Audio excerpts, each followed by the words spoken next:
Hola, ¿cómo están? Siguiendo entonces un poco con la parte científica y el desarrollo humanístico de la medicina, voy a contar algunas cosas, voy a hacer resumido nomás para poder relatar. Son 45 años trabajando en medicina, en el Hospital Italiano también y en otros lugares, pero bueno, siendo base en el Hospital Italiano. Bueno, este, pudimos hacer muchos desarrollos, tenía acceso, como había dicho, a todas las cosas que internacionalmente se iban descubriendo y agregando en las distintas especialidades que estaba siguiendo, hacia que este, me entrenaba en esas tecnologías y bueno, algunas se podían traer pronto para utilizar en el país, otras por razones de costos serán todavía prohibitivos para nuestra región. Entonces también la otra acción fue dedicarme a poder hacer sustitutos a los nuevos desarrollos, pero con elementos que sean económicamente factibles de desarrollar en nuestro país, una especie de sustitución de importaciones con pequeñas empresas nacionales. Tuve suerte, algunas a veces no, porque había empresas que lo único que le interesaba era el lucro, pero había otras que estaban más involucradas en poder hacer un desarrollo que permitiera el progreso en todas estas tecnologías avanzadas. Así que diseñamos montones de circuitos plásticos, de soluciones para administrar a los pacientes, de otro tipo de soluciones para proteger al corazón durante la cirugía, mucho trabajo en protección miocárdica. También hicimos nuestros propios diseños para circuitos artificiales. Eh, Hicimos un desarrollo muy especial cuando hubo una epidemia de hepatitis aguda fulminante por un virus de la hepatitis A que atacaba pacientes jóvenes y los mataba, los hacía entrar en coma en cuestión de horas, o sea que se hacía imposible ni siquiera hacerle un trasplante, y para eso ideamos y desarrollamos en el área de investigación del hospital, junto con Pablo y otros investigadores del hospital y del CONICET, una perfusión de órgano aislado animal, es decir, de un cerdo, que utilizábamos el hígado del cerdo perfundido en forma aislada para poder sacar del coma a los pacientes que estaban con hepatitis aguda fulminante. Fue una cosa muy difícil de hacer, porque la sangre animal no puede ponerse en contacto con la sangre humana, porque le transmitiría bacterias y distintos elementos que no son tolerables entre las especies. Entonces, bueno, ideamos una forma de que sin poner en contacto la sangre pudiera transmitirse y detoxicarse el paciente que estaba con el hígado agredido en forma tremenda, sacarlos del coma y permitirles que se pudieran trasplantar. Llegamos a hacer varios casos clínicos cuando estaba la epidemia, y bueno, eso se presentó en la ESAIO, que es la Organización Internacional de Órganos Artificiales. Fue muy novedoso, recibimos premios por eso. Por suerte eso duró poco tiempo en el uso clínico, porque luego se consiguió la vacuna contra ese tipo especial de virus que causaba la hepatitis fulminante, y desapareció por suerte esa patología. Bueno, muchas siempre que ideamos soluciones farmacológicas, de drogas, circuitos, diseños y todo. Yo nunca quise patentarlos porque mi concepto, mi idea era hacer un producto lo suficientemente económico como para que se pudiera utilizar en nuestro medio, y no solo sirvió para nuestro medio, sino que sirvió también para el resto de los países vecinos. Muchos eh, de esas creaciones, digamos, aún hoy se siguen empleando en distintos lugares.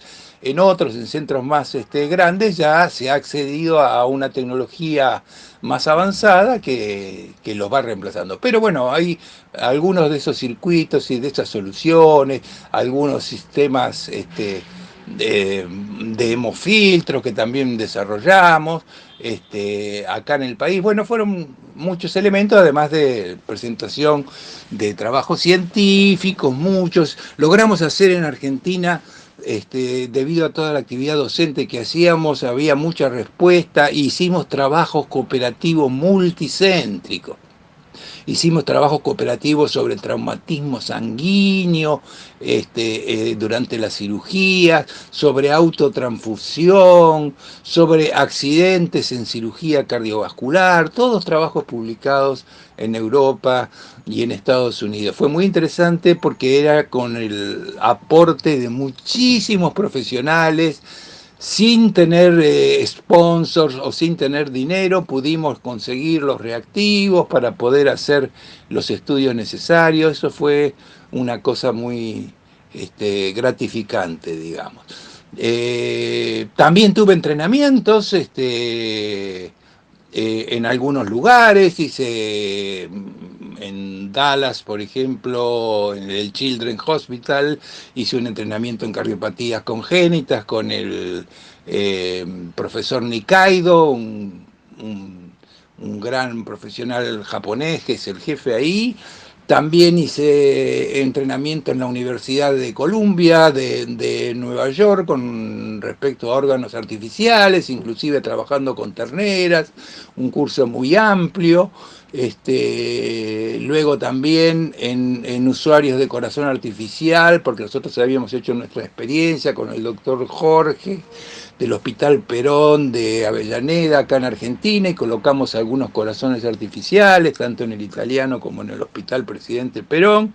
Estuvimos en Tampa Bay ahí con los usuarios de distintas partes del mundo, y conocí a los grandes especialistas, el profesor Freysier, es decir, distinta gente que nos ayudó. Todavía corazón artificial en Argentina todavía los costos no permiten tener programas activos. Espero que en un futuro próximo también se pueda hacer eso, porque ya en los países centrales está salvando vidas también, aunque todavía no, digamos, no está libre de tener complicaciones, pero bueno, se ha avanzado muchísimo con esas tecnologías. Pero bueno, volviendo al tema humanitario, yo había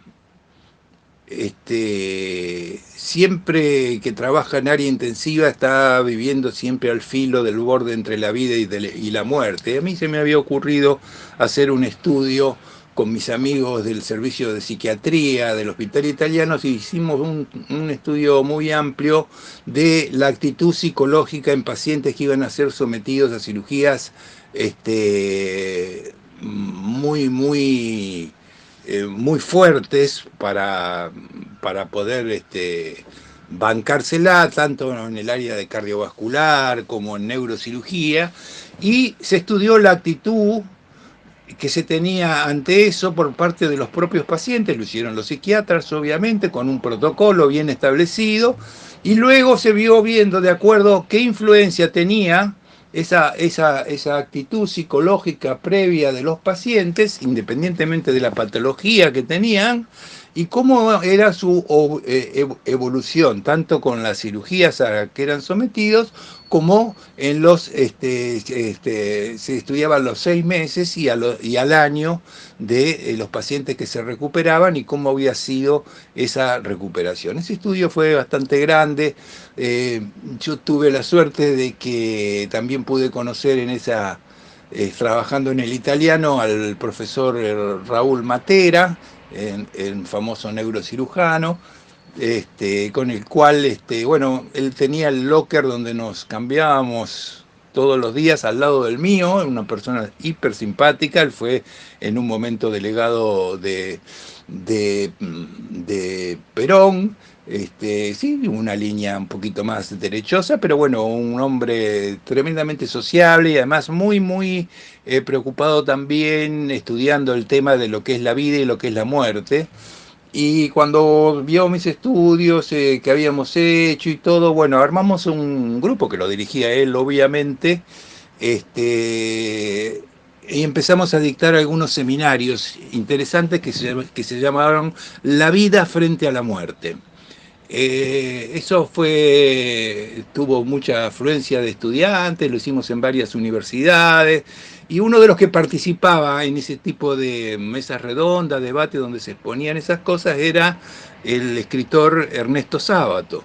Él, con una gran visión humanística, ya estaba grande Sábato, pero bueno, se oponía al científico duro, deshumanizado y todo. Cuando escuchaba a las presentaciones que yo hacía, él venía porque era un hombre de discusión permanente, a él no lo ibas a sacar de lo que él pensaba.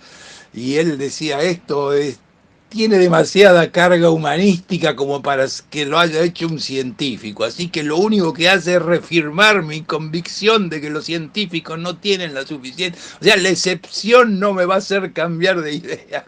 Era muy gracioso don Ernesto, muy serio, y bueno, muy sabio también.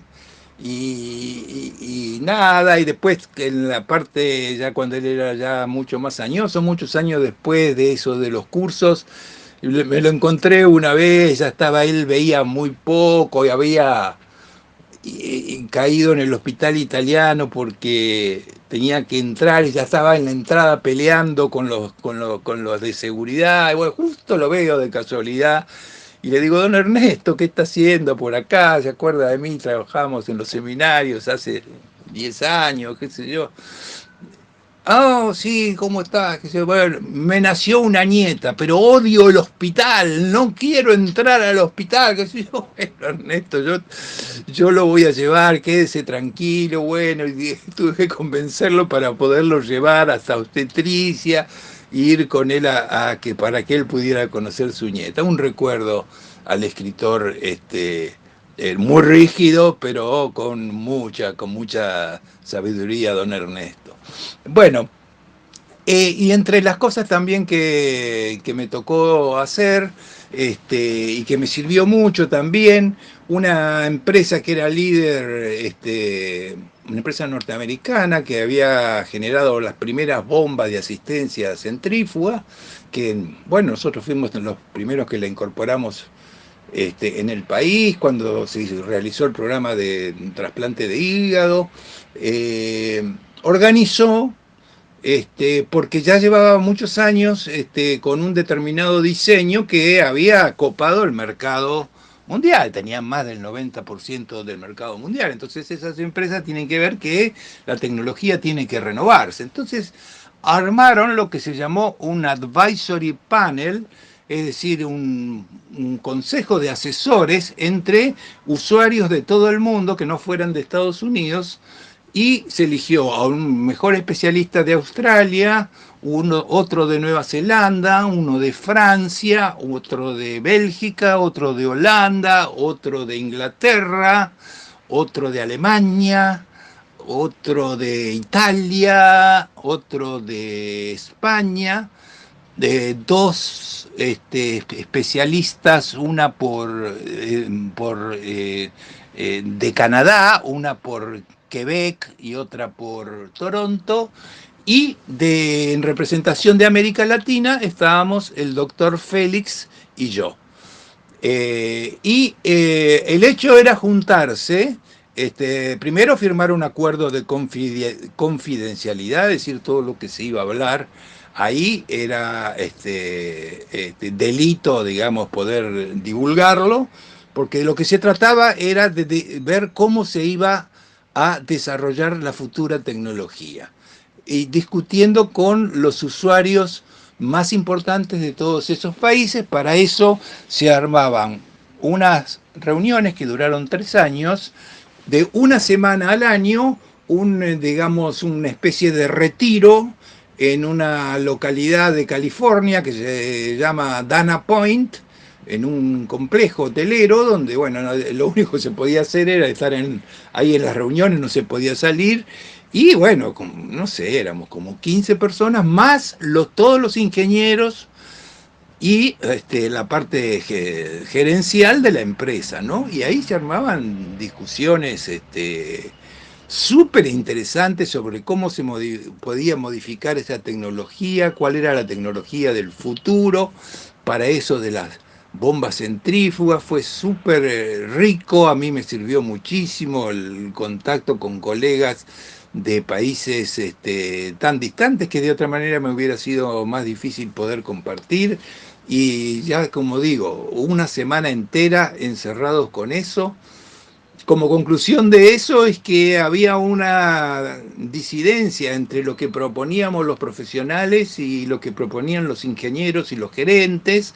No hubo un acuerdo, o sea, nosotros sí teníamos el acuerdo de lo que debería ser el futuro, pero la empresa no estaba decidida a hacerlo. Yo, obviamente, cuando terminó eso, mantuve el acuerdo de confidencialidad, no lo divulgué por ningún lado lo que habíamos trabajado, pero no sé si de casualidad o otras empresas alemanas empezaron a desarrollar una tecnología tan superior que la que se usa hoy actualmente y que a la pobre compañía esta americana la relegó hasta nada. Ahora debe tener un 10% del mercado, a pesar que hizo sus propias modificaciones, pero de acuerdo a lo que pensaban sus ingenieros, no los profesionales usuarios, ¿no? Bueno, pero fue una experiencia interesante. Bueno, como cosa también anecdótica, me permitió conocer distintos lugares del mundo, ciudades que nunca hubiera conocido de otra manera. Karlovy Vary en Checoslovaquia, la ciudad de Praga, la ciudad de Múnich en Alemania, que me gustó muchísimo, Colonia, Alemania también, Brujas en Bélgica, Ámsterdam, La Haya en Holanda, la costa irlandesa, que es hermosa, en Killarney, en Cork, bueno, aparte de las ciudades grandes, San Sebastián en España. Bueno, Italia, ¿qué puedo decir? En Mirándola y en Saluggia, Módena, todas esas ciudades, Firenze, hermosa ciudad, Florencia, Bérgamo, bueno, eh, muchas más ciudades de Italia también, de España, Francia también, Niza, Lyon, París, Lille, Ginebra, Lugano, en Suiza, bueno, distintos lugares. Bueno, y en Estados Unidos también pude, no sé, prácticamente lugares hermosos como Denver, Colorado, California, Atlanta, Chicago, Michigan, Cleveland, eh, en New Orleans, Nueva Orleans, una ciudad hermosa, Dallas, Houston, bueno, distintos lugares que me permitieron conocer mediante el estudio y la publicación de todos los trabajos científicos y compartir con infinidad de colegas. Pero yendo a la parte más humanística, yo me recuerdo que al trabajar siempre en área intensiva, este, la sensación del pasaje entre la vida y la muerte que a veces uno tenía que vivir, lleva también a un pensamiento un poco más profundo, ¿no? Y un colega me había dicho, eh, a la muerte no te acostumbras nunca. Si vos te acostumbras a la muerte, mejor que te dediques a otra cosa. Y realmente a eso a mí me pasó toda la vida, ¿no? Siempre el dolor de la pérdida de cada individuo, por más que fuera inevitable, es un dolor. Así también como es una alegría tratar de evitar o prolongar la vida o la calidad de vida, que son cosas muy importantes también. Si uno logra mejorar la calidad de vida de un individuo, independientemente de la edad que tenga, es una cosa que gratifica mucho el espíritu y da mucha fuerza para seguir trabajando, para seguir investigando.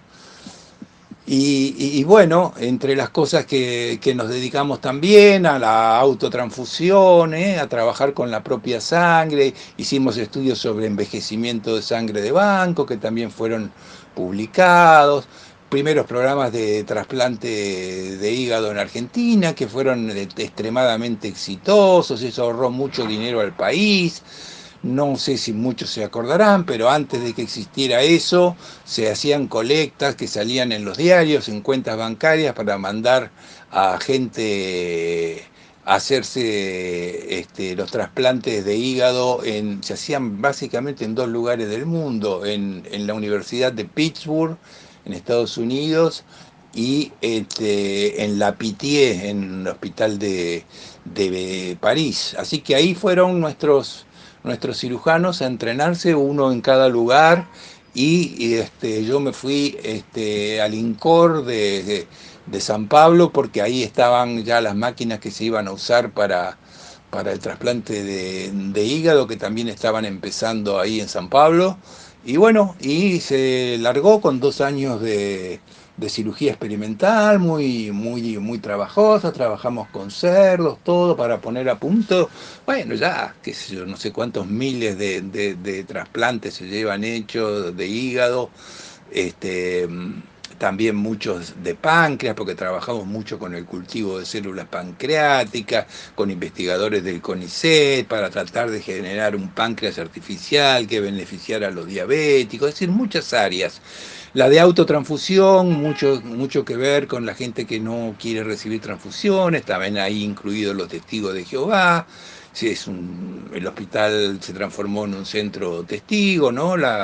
Toda la comunidad empezó a enviar a todos los pacientes. Y bueno, el año pasado estuve dando una conferencia en Uruguay. Cuando terminé la conferencia me vino a visitar una delegación de los testigos de Jehová de Uruguay, que yo no sabía, pero por las leyes uruguayas, Uruguay es un país bastante laico, que es muy bueno en muchos aspectos, pero en ese aspecto que es tan laico que no acepta la creencia de esa congregación a que no se pueda o no acepte la transfusión de sangre, ¿no? Lo consideran que eso no, que la medicina está por encima de eso. Yo creo que es un error eso, ¿no? Siempre hay que respetar la voluntad del paciente. Bueno, lo que yo no sabía es que desde el Uruguay todos los testigos de Jehová que tenían que recibir cualquier tipo de cirugía eran derivados al hospital italiano, y ellos esa comunidad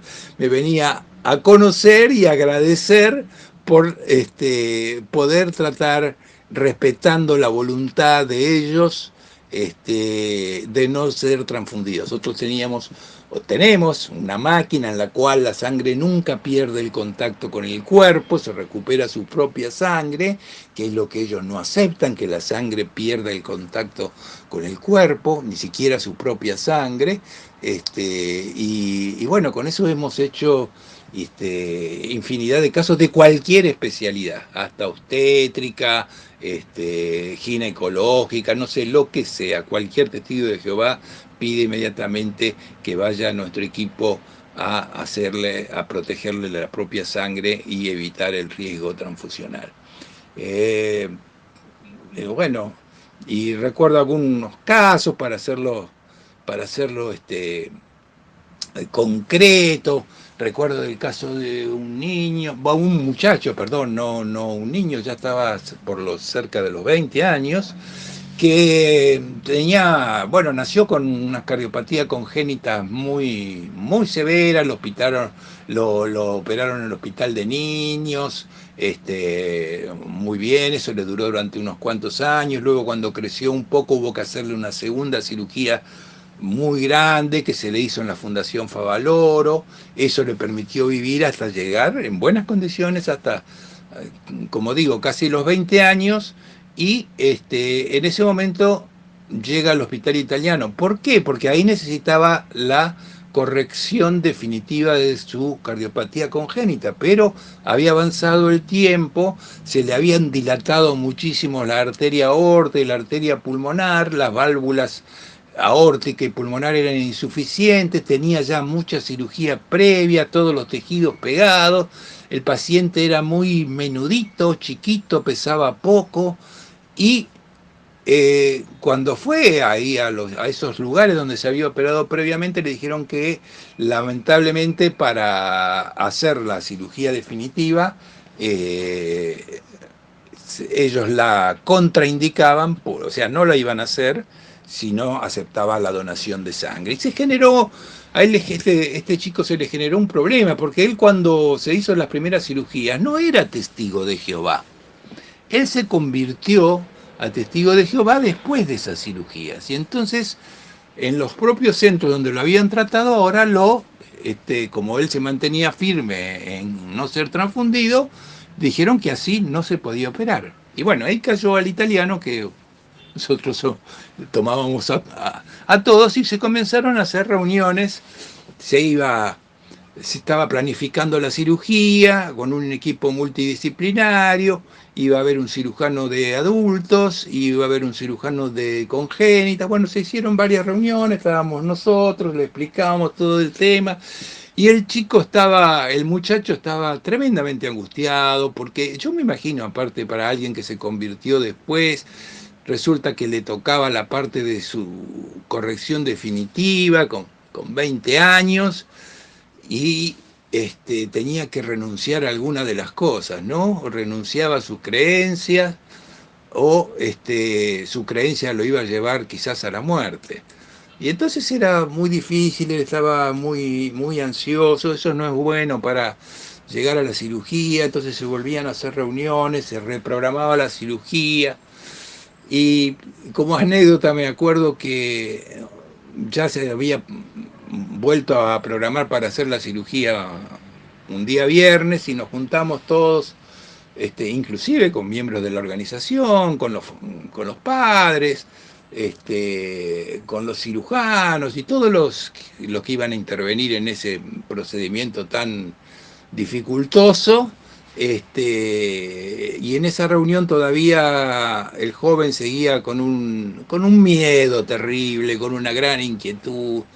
Y entonces, como para ponerle un estímulo, el cirujano de congénita le dijo, mira, yo soy judío, el cirujano de adultos es católico, vos sos testigo de Jehová. Ahora, el viernes a las 7 de la mañana, todos somos testigos de Jehová. Y me pareció la definición más linda que le pudo dar, al chico le sirvió, cambió su actitud, tomó confianza, bueno, y se pudo hacer la cirugía. La cirugía fue cuidadosa y trabajosa, llevó creo que cerca de 9 horas hacerlo, se fue célula por célula para no perder nada. Nosotros usamos todas las técnicas sabidas y por haber para preservarle la sangre. El cirujano le había puesto una cánula en la arteria femoral ahí para poder perfundirlo. Como tardó tanto la cirugía, después quedó con un problema en esa pierna, que después lo cuento, problema circulatorio me refiero. Pero la cirugía fue increíble, el paciente entró con no sé, con un hematocrito, no me acuerdo, pero creo que era 35%, por decir una cifra, y después de las 9 horas de cirugía salió con un hematocrito de 36, usando su propia sangre. Fue una cosa, un trabajo espeluznante, increíblemente exitoso, genial los cirujanos, obviamente, que fueron tan delicados, todas las técnicas que empleamos nosotros. Bueno, conclusión que el paciente sale muy bien con una sola complicación, que es la falta de circulación adecuada en la pierna que había tenido la cánula por tantas horas, porque no se esperaba que iba a ser tantas horas, pasaron muchas horas, se tornó oclusiva y bueno, hubo que hacerle una pequeña cirugía adicional, él quedó en la pierna, él quedó entonces con una dificultad para poder caminar, que le duró unos cuantos meses, pero bueno, la alegría que este joven viene, bueno, ya al año estaba perfectamente normal y todos los años viene ahí a hacerse una pasada y a visitar a los profesionales tratantes, y bueno, eso es una cosa no solo gratificante para el paciente, sino para todo el equipo tratante de haber podido lograr ese tipo de éxitos, ¿no? Bueno, hay, me gustaría después cerrar con algunos casos y algunas reflexiones, así que lo podemos dejar por acá y la próxima hacemos un cierre y contamos algunos casos muy particulares, con mucha carga humanística y que tiene que ver con una concepción de el debido respeto a la voluntad del paciente. Nunca el médico no es Dios, siempre la voluntad del paciente es la que tiene que marcar qué es lo que en definitiva permite que se le haga a su cuerpo y decidir también el momento de hacerlo. Así que, bueno, seguimos en la próxima.